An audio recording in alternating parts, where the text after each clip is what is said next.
Hello and welcome back to my channel Shari's taste castle. എല്ലാവർക്കും സുഖമല്ലേ? ഞങ്ങളും ഇവിടെ ഈശ്വരൻ്റെ അനുഗ്രഹം കൊണ്ട് സുഖമായിട്ടിരിക്കുന്നു. അപ്പോൾ ഇന്നത്തെ വീഡിയോയിലെ വിശേഷങ്ങൾ എന്താണെന്നുള്ളത് എല്ലാവർക്കും തംബ്നെയിലൊക്കെ കണ്ടപ്പോൾ തന്നെ മനസ്സിലായി കാണും. നന്ദുവിൻ്റെ കലോത്സവത്തിന് പോകുന്നതിൻ്റെ വിശേഷങ്ങളൊക്കെയാണ്. അപ്പോൾ ഞാൻ കലോത്സവത്തിൻ്റെ ഡാൻസ് വീഡിയോ ആദ്യമേ തന്നെ അപ്ലോഡ് ചെയ്തിട്ടുണ്ടായിരുന്നു. കാണാത്തവർക്കായിട്ട് ഞാൻ എൻ്റെ ലിങ്ക് ഡിസ്ക്രിപ്ഷനിൽ കൊടുക്കുക, തീർച്ചയായിട്ടും കാണുക കേട്ടോ. കാരണം ഈ കുഞ്ഞു കുട്ടികൾ 6 മാസത്തോളം പ്രാക്ടീസ് ചെയ്ത് അവരുടെ ആ കഠിനാധ്വാനമാണ് ആ സ്റ്റേജിൽ കണ്ടത്.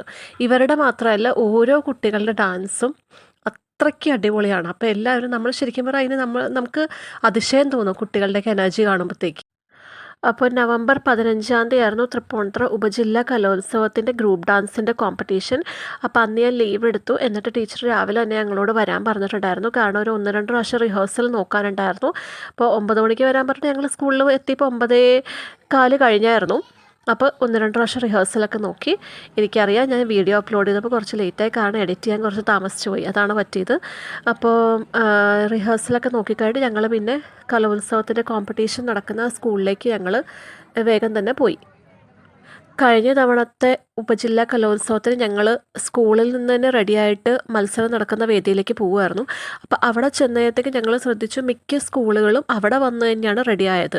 അപ്പോൾ കുറച്ചുകൂടി സൗകര്യമാണ്. നമുക്ക് കോമ്പറ്റീഷൻ ഇനി എത്ര നേരം ബാക്കിയുണ്ട്, നമുക്ക് എത്ര സമയം കിട്ടും നമുക്ക് അറിയാൻ പറ്റും.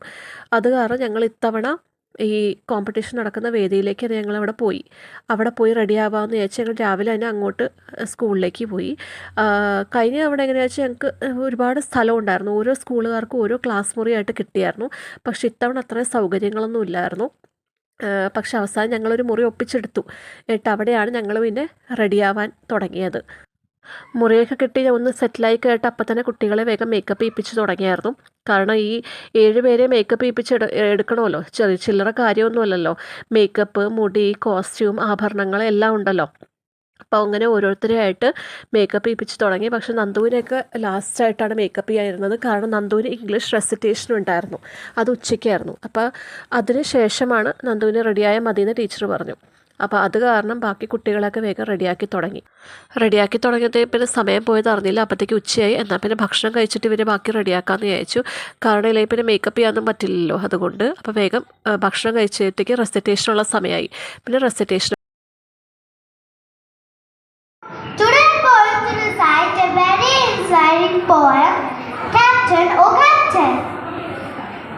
written by Walt Whitman.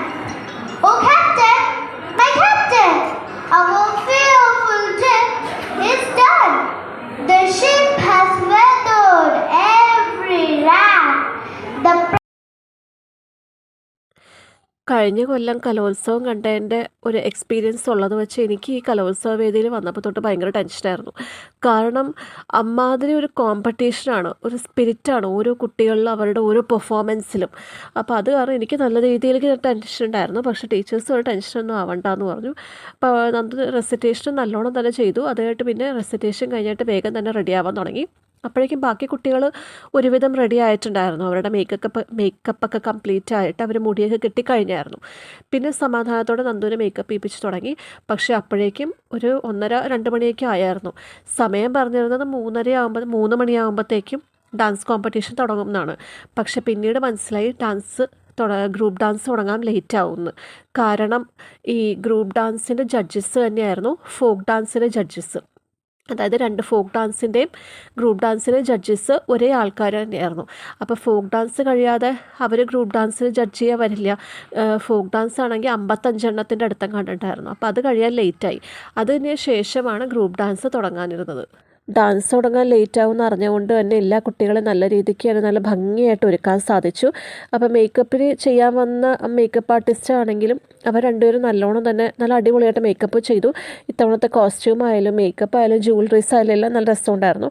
Dress സിമ്പിളായിരുന്നു എങ്കിലും ആഭരണങ്ങളും ഹെയർ സ്റ്റൈലും ഹെയർ ആക്സസറീസും മേക്കപ്പും എല്ലാം ഭയങ്കര ഗ്ലോയിങ് ആയിട്ടുള്ളൊരു മേക്കപ്പും രസമുള്ള മേക്കപ്പും ആഭരണങ്ങളൊക്കെ ആയിരുന്നു. അതുകൊണ്ട് എല്ലാം നല്ല അടിപൊളിയായിരുന്നു. സ്റ്റേജിൽ കയറിയിട്ട് നല്ല രസമുണ്ടായിരുന്നു കാണാനായിട്ട് തന്നെ.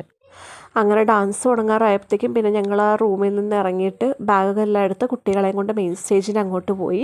അപ്പോൾ കുട്ടികളാണെങ്കിലും നല്ലോണം തന്നെ ഡാൻസും കളിച്ചു. അധികം നേരം പിന്നെ അങ്ങ് വെയിറ്റ് ചെയ്യേണ്ടി വന്നില്ല, അവർ നല്ലോണം തന്നെ കളിച്ചു.